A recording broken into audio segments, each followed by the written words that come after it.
जय हिंद दोस्तों। आज हम लोग इस वीडियो में क्लास 10th फिजिक्स चैप्टर 4 विद्युत धारा के इसके हम लोग लघु उत्तरीय प्रश्नों को सॉल्व करने वाले हैं।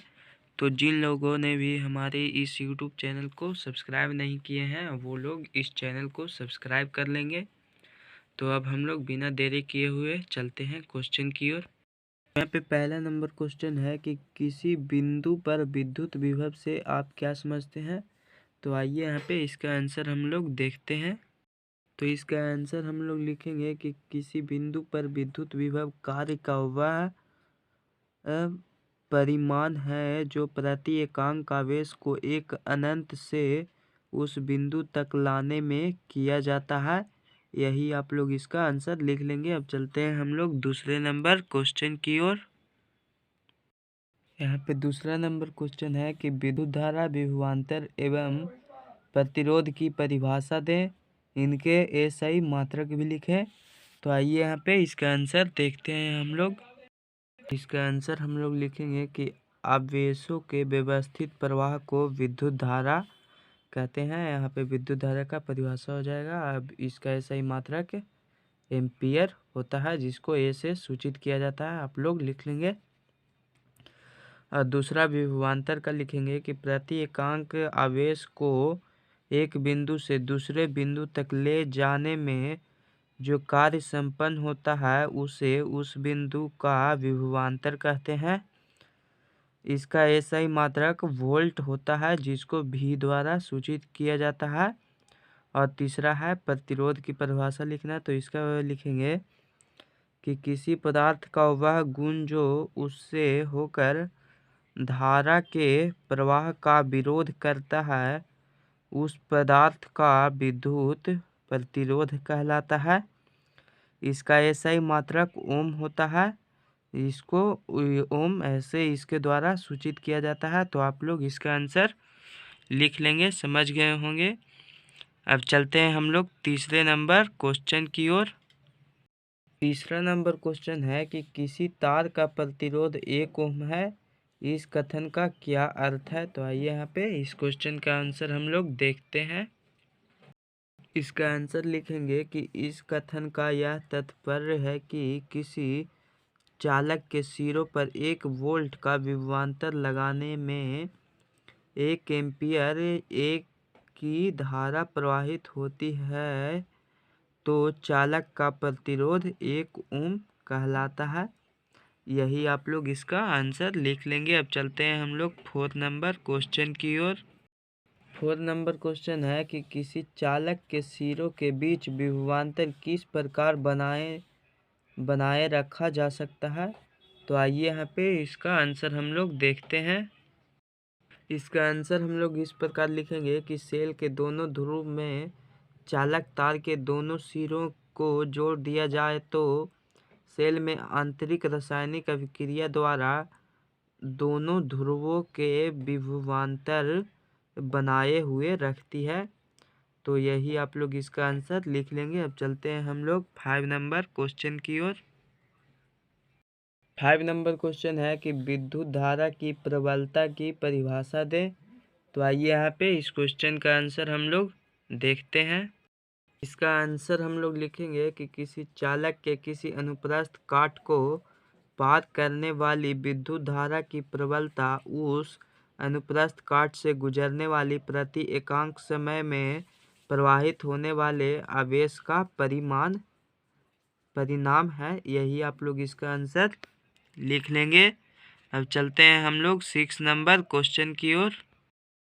6 नंबर क्वेश्चन है कि विद्युत धारा क्या है, इसका समीकरण एवं मात्रक लिखें। तो आइए यहाँ पे इस क्वेश्चन के आंसर हम लोग देखते हैं। तो इसका आंसर हम लोग लिखेंगे कि आवेशों के व्यवस्थित प्रवाह को विद्युत धारा कहते हैं। इसका SI मात्रक एम्पियर होता है जिसको A द्वारा सूचित किया जाता है। और इसका समीकरण यहाँ पे बनेगा 1 एम्पियर बराबर 1 कूलॉम बटा 1 सेकेंड, यानी कि 1 एम्पियर बराबर 1C बटा 1S इक्वल टू 1CS, यानी कि 1 कूलॉम प्रति सेकंड इसका बन जाएगा समीकरण। तो आप लोग लिख लेंगे। अब चलते हैं हम लोग 7 नंबर क्वेश्चन की ओर। 7 नंबर क्वेश्चन है कि ओम के नियम में चालक का ताप क्यों अचर रहता है। तो आइए यहाँ पे इसका आंसर हम लोग देखते हैं। इसका आंसर हम लोग लिखेंगे क्योंकि चालक में प्रवाहित उसके सिरों के बीच आरोपित विभवांतर के समानुपाती होती है, इसीलिए ओम के नियम में चालक का ताप अचर होता है। यही आप लोग इसका आंसर लिख लेंगे। तो अब चलते हैं हम लोग 7 नंबर क्वेश्चन की ओर। यहाँ पे 7 नंबर हो चुका है 8 नंबर क्वेश्चन की ओर। 8 नंबर क्वेश्चन है कि ओम के नियम को लिखकर इसकी व्याख्या करें। तो आइए यहाँ पे इस क्वेश्चन का आंसर देखते हैं। तो इसका आंसर हम लोग लिखेंगे कि यदि किसी चालक के ताप में परिवर्तन न हो तो उसमें प्रवाहित विद्युत धारा उसके सिरों के बीच आरोपित विभवांतर के समानुपाती होता है, अर्थात आई समानुपाती भी, यानी कि आई बराबर आई इक्वल टू भी बटा आर। फिर उसके बाद लिखेंगे कि जहाँ आर यह नियतांक अचर ताप पर है जिसे चालक का प्रतिरोध कहते हैं। तो यही आप लोग इसका आंसर लिख लेंगे। अब चलते हैं हम लोग 9 नंबर क्वेश्चन की ओर। 9 नंबर क्वेश्चन है कि किसी परिपथ में कई प्रतिरोधकों को श्रेणी क्रम में जुड़ा कब कहते हैं। तो आइए यहाँ पे इसका आंसर हम लोग देखते हैं। इसका आंसर लिखेंगे कि जब प्रतिरोधकों के समूहन में प्रयुक्त प्रत्येक प्रतिरोधक से समान धारा प्रवाहित होती है तथा समूहन के दोनों सिरों के बीच का विभवांतर प्रत्येक सिरों के बीच के विभवांतर के योग के बराबर होता है, तब प्रतिरोधकों को श्रेणी क्रम में जुड़ा कहा जाता है। तो यही आप लोग इसका आंसर लिख लेंगे। अब चलते हैं हम लोग 10 नंबर क्वेश्चन की ओर। 10 नंबर क्वेश्चन है कि किसी परिपथ में कई प्रतिरोधकों को पार्श्व क्रम यानी समांतर क्रम में जुड़ा कब कहते हैं। तो आइए यहाँ पे इसका आंसर हम लोग देखते हैं। इसका आंसर लिखेंगे कि जब सभी प्रतिरोधकों के सिरों के बीच एक ही विभवांतर होता है लेकिन उसके प्रतिरोधकों के मान के अनुसार उसमें भिन्न भिन्न धारा प्रवाहित होती है, तब प्रतिरोधकों को समांतर क्रम यानी पार्श्व क्रम में जुड़ा कहा जाता है। तो आप लोग समझ गए होंगे, इसका आंसर लिख लेंगे। अब चलते हैं हम लोग 11 नंबर क्वेश्चन की ओर। 11 नंबर क्वेश्चन है कि प्रतिरोध की उत्पत्ति का कारण क्या है। तो आइए यहाँ पे इसका आंसर हम लोग देखते हैं। इसका आंसर हम लोग लिखेंगे कि चालक के भीतर उपस्थित मुक्त इलेक्ट्रॉन सभी दिशाओं में विचरण करते रहते हैं, जिसके कारण एक दिष्ट धारा में गतिशील इलेक्ट्रॉन के मान में अवरोध उत्पन्न होता है। यही अवरोध प्रतिरोध की उत्पत्ति का मुख्य कारण है। आप लोग लिख लेंगे। तो अब चलते हैं हम लोग 12 नंबर क्वेश्चन की ओर। 12 नंबर क्वेश्चन है कि प्रतिरोधों का समूहीकरण क्या है, विद्युत परिपथ के साथ वर्णन करें। तो आइए यहाँ पे इसका आंसर हम लोग लिखते हैं। तो इसका आंसर लिखेंगे कि जब किसी विद्युत परिपथ में दो या दो से अधिक प्रतिरोधकों को एक साथ जोड़ा जाता है तो प्रतिरोधकों का समूहीकरण कहते हैं इसे। तो यहाँ पे इसका चित्र कुछ इस प्रकार बनेगा। ये देखिए यहाँ पे विद्युत परिपथ तैयार किया गया है, जिसमें यह प्रतिरोध है R1 R2 R3 R4, यानी कि दो या दो से अधिक परिपथों को जब जोड़ा जाता है तो उसे प्रतिरोधकों का समूहीकरण कहा जाता है। तो ये देखिए यहाँ पे समूहीकरण इस प्रकार इसका प्राप्त हो गया। तो यह फिगर आप लोग देखकर बना लेंगे। अब चलते हैं हम लोग 13 नंबर क्वेश्चन की ओर। 13 नंबर क्वेश्चन है कि ए मीटर एवं वोल्ट मीटर के उपयोग बताएं। तो आइए यहाँ पे इसका आंसर हम लोग देखते हैं। पहले हम लोग यहाँ पे ए मीटर के उपयोग के बारे में लिखेंगे कि ए मीटर के द्वारा किसी विद्युत परिपथ की प्रबलता मापी जाती है तथा इसको श्रेणी क्रम संयोजन में जोड़ा जाता है।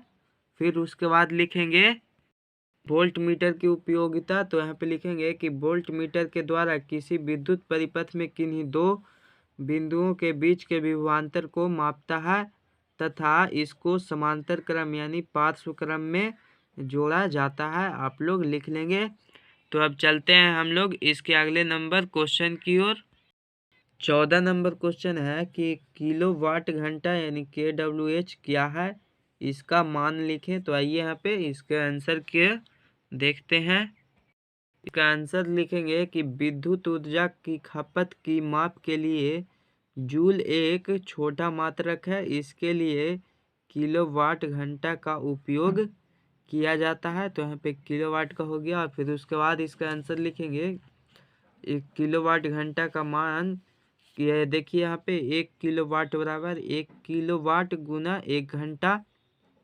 फिर उसके बाद इसको बराबर करेंगे तो 1000 वाट गुना 60 सेकंड हो जाएगा यहाँ पे, यानी टोटल 36,000 हो जाएगा यहाँ पे। और उसके बाद देखिए यहाँ पे हो जाएगा 3.6 गुने 10 के पावर 6 यानी वाट सेकंड, और फिर 3.6 गुने 10 के पावर 6 जूल, यानी कि 1 किलोवाट घंटा बराबर 3.6 गुने 10 के पावर 6 जूल इसका आंसर हो जाएगा। तो आप लोग लिख लेंगे। अब चलते हैं हम लोग 15 नंबर क्वेश्चन की ओर। यहाँ पे इसका 36 लाख हो जाएगा। तो यहाँ पे 3.6 गुने 10 के पावर 6 जूल इसका आंसर आप लोग लिख लेंगे। तो अब चलते हैं हम लोग 15 नंबर क्वेश्चन की ओर। 15 नंबर क्वेश्चन है कि प्रतिरोध क्या है, इसका ऐसा ही मात्रक लिखें। तो आइए यहाँ पे हम लोग इसका आंसर देखते हैं। इसका आंसर हम लोग लिखेंगे कि किसी पदार्थ का वह गुण जो उससे होकर धारा के प्रवाह का विरोध करता है उस पदार्थ का विद्युत प्रतिरोध कहलाता है। इसका ऐसा ही मात्रक ओम होता है। तो आप लोग इसका आंसर लिख लेंगे। अब चलते हैं हम लोग 16 नंबर क्वेश्चन की ओर। 16 नंबर क्वेश्चन है कि प्रतिरोधों का संयोजन क्या है, यह कितने प्रकार से होता है। इसका आंसर हम लोग लिखेंगे कि जब किसी विद्युत परिपथ में दो या दो से अधिक प्रतिरोधकों को एक साथ संयोजित किया जाता है तो वह प्रतिरोधकों का संयोजन कहलाता है। यह संयोजन दो प्रकार से होता है, पहला श्रेणी क्रम संयोजन और दूसरा समांतर क्रम संयोजन, जिसको पार्श्व क्रम भी कहते हैं। तो आप लोग समझ गए होंगे, लिख लीजिएगा। अब चलते हैं हम लोग 17 नंबर क्वेश्चन की ओर। 17 नंबर क्वेश्चन है कि विद्युत बल्ब का नामांकित चित्र बनाएं। तो आइए यहाँ पे इसका हम लोग चित्र बनाते हैं। देखिए यहाँ पे चित्र बनाया गया है एक बल्ब का, जिसमें देखिए यहाँ पे ये क्या फिलामेंट हो गया और ये कांच का बल्ब है। और इसके यहाँ पे देखिए स्पर्शक बटन है, जो कि 2 बटन यहाँ पे होता है। विद्युत बल्ब का चित्र बनाना था तो आप लोग देख कर यहाँ से बना लेंगे। अब चलते हैं हम लोग 18 नंबर क्वेश्चन की ओर। 18 नंबर क्वेश्चन है कि विद्युत बल्ब में निष्क्रिय गैस क्यों भरी जाती है। तो आइए यहाँ पे इस क्वेश्चन का आंसर हम लोग देखते हैं। इसका आंसर लिखेंगे कि विद्युत बल्ब का फिलामेंट टंगस्टन का बना होता है, जिससे उच्च ताप पर प्रकाश निकलता है। यदि इस स्थिति में फिलामेंट वायु के संपर्क में आ जाए तो वह हवा के ऑक्सीजन से ऑक्सीकृत होकर भंगुर हो जाएगा और टूट जाएगा। इसीलिए बल्ब के भीतर की हवा को निकालकर निष्क्रिय गैसें भर दी जाती है। तो आप लोग इसका आंसर लिख लेंगे। अब चलते हैं हम लोग 19 नंबर क्वेश्चन की ओर। 19 नंबर क्वेश्चन है कि समान पदार्थ और समान लंबाई के तारों में यदि एक पतला तथा दूसरा मोटा हो तो इनमें से किसमें विद्युत धारा अधिक आसानी से प्रवाहित होगी, जबकि उनमें समान विद्युत स्रोत से संयोजित किया जाता है। इसका कारण भी बताएं। तो आइए यहाँ पे इसका आंसर हम लोग देखते हैं। इसका आंसर हम लोग लिखेंगे, चूँकि मोटे तार में विद्युत धारा अधिक आसानी से प्रवाहित होगी, क्योंकि किसी तार का प्रतिरोध R उसके अनुप्रस्थ काट के क्षेत्रफल A के व्युत्क्रमानुपाती होती है। ऐसे कि R समानुपाती 1/A। तो आप लोग इसका आंसर लिख लेंगे। अब चलते हैं हम लोग इसके अगले नंबर क्वेश्चन की ओर। 20 नंबर क्वेश्चन है कि यदि किसी विद्युत अवयव के दो सिरों के बीच विभवांतर को उसके पूर्व के विभवांतर की तुलना में घटाकर आधा कर देने पर भी उसका प्रतिरोध नियत रहता है, तो उस अवयव से प्रवाहित होने वाली विद्युत धारा में क्या परिवर्तन होगा। तो आइए यहाँ पे इसका आंसर हम लोग देखते हैं। तो इस क्वेश्चन का आंसर हम लोग लिखेंगे कि यदि प्रतिरोध नियत हो तो ओम के नियम से अवयव में प्रवाहित विद्युत धारा उसके सिरों के बीच आरोपित विभवांतर के समानुपाती होता है। अतः विभवांतर को आधा करने पर विद्युत धारा भी आधी हो जाएगी। आप लोग इसका यही आंसर लिख लेंगे। अब चलते हैं हम लोग 21 नंबर क्वेश्चन की ओर। 21 नंबर क्वेश्चन है कि किसी तार में विद्युत धारा प्रवाहित होने पर उसमें ऊष्मा क्यों उत्पन्न होती है। तो आइए यहाँ पे इसका आंसर हम लोग देखते हैं। इसका आंसर हम लोग लिखेंगे कि जब किसी चालक के दोनों सिरों को बैटरी से जोड़कर विद्युत धारा प्रवाहित की जाती है तो चालक के दोनों सिरों के बीच एक विभवांतर स्थापित हो जाता है, जिससे चालक के मुक्त इलेक्ट्रॉन चालक के उच्च विभव के सिरों की ओर त्वरित होते हैं, परंतु इन इलेक्ट्रॉनों की चाल लगातार बढ़ नहीं पाती है, क्योंकि वे अपने मार्ग में बढ़ने वाले चालक के धनायनों से बराबर टकराते रहते हैं, जिससे इसकी चाल मंद पड़ जाती है। इस प्रकार विभवांतर के कारण इलेक्ट्रॉन जो गतिज ऊर्जा प्राप्त करते हैं उसका कुछ भाग वे चालक के आयनों को दे देते हैं, जिसके कारण चालक में ताप बढ़ जाता है। तो यह ही आप लोग इसका आंसर लिख लेंगे।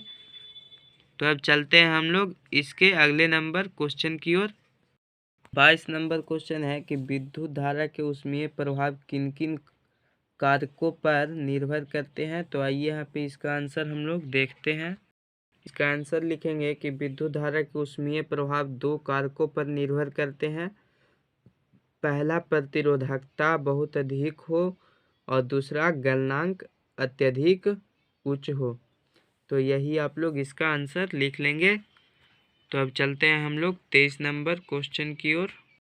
23 नंबर क्वेश्चन है कि किसी चालक से प्रवाहित धारा के कारण उत्पन्न ऊष्मा संबंधी जूल के नियम क्या है।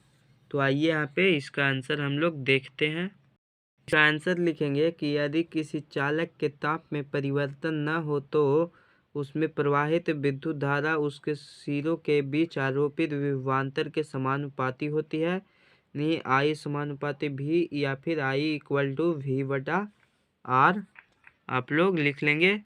फिर उसके बाद लिखेंगे कि जूल के 3 नियम निम्नलिखित है। पहला नियम है कि यदि किसी निश्चित समय t में किसी निश्चित प्रतिरोध R वाले चालक में उत्पन्न हुई ऊष्मा का परिणाम U उसमें प्रवाहित होने वाली विद्युत धारा I के वर्ग के समानुपाती होता है। ये जैसे कि U समानुपाती I² जब R और T नियत हो।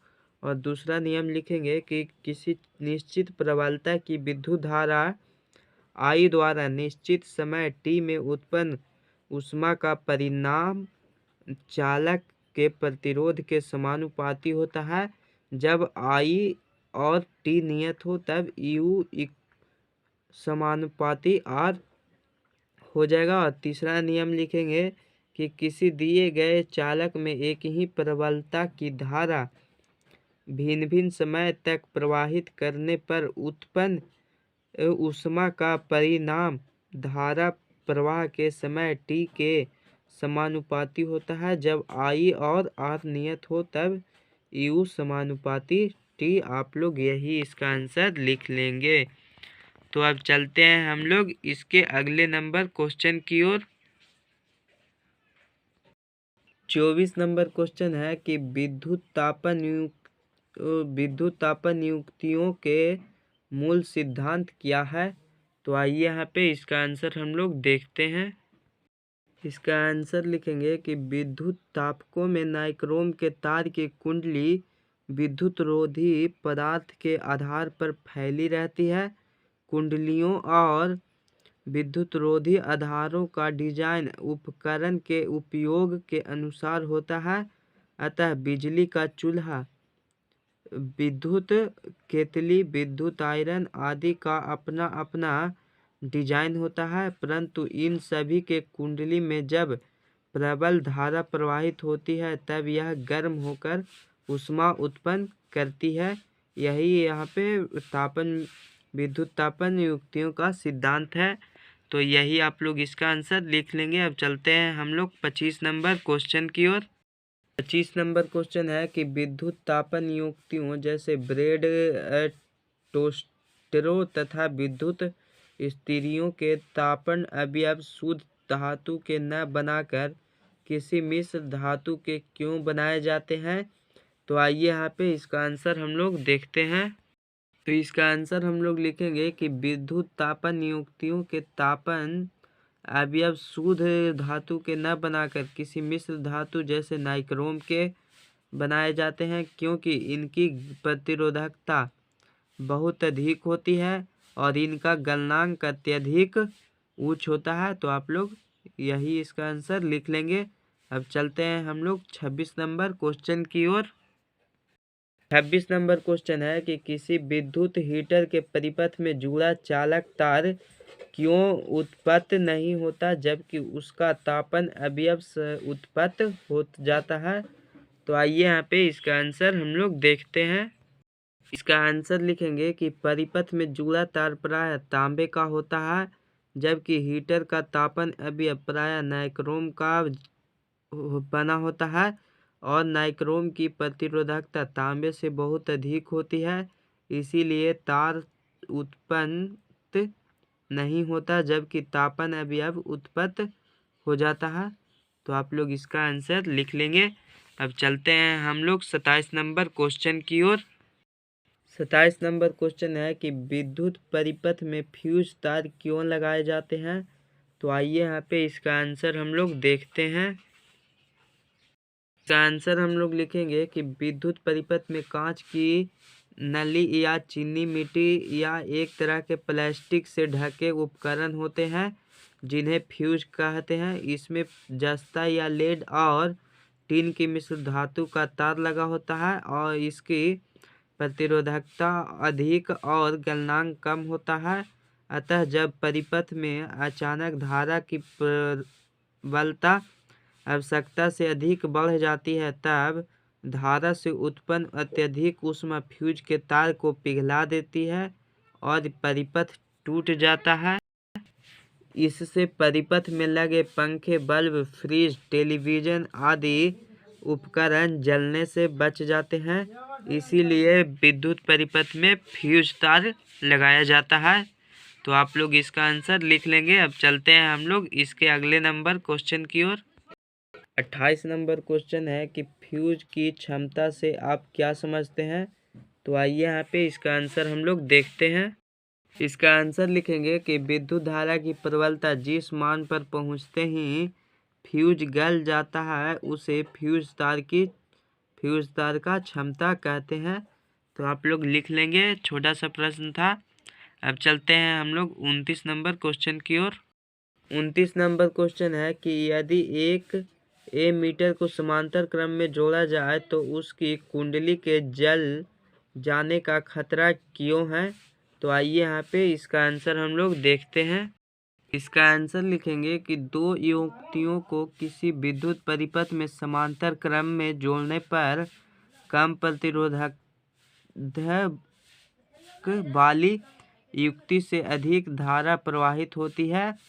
चूँकि एमीटर का प्रतिरोध बहुत कम होता है, इसीलिए किसी युक्ति के साथ इसे समांतर क्रम में जोड़ने पर परिपथ की कुल धारा लगभग एमीटर से होकर प्रवाहित होगी। इसके कारण उत्पन्न अत्यधिक ऊष्मा से उसकी कुंडली के जल जाने का खतरा होता है। तो आप लोग यही इसका आंसर लिख लेंगे। अब चलते हैं हम लोग 30 नंबर क्वेश्चन की ओर। 30 नंबर क्वेश्चन है कि 2 वोल्ट के 4 सेलों से बनी एक बैटरी 5 एम्पियर 5 ओम 8 ओम और 10 ओम के प्रतिरोधकों और एक दाब कुंजी से श्रेणी क्रम में जुड़े है। इसका परिपथ आरेख खींचे।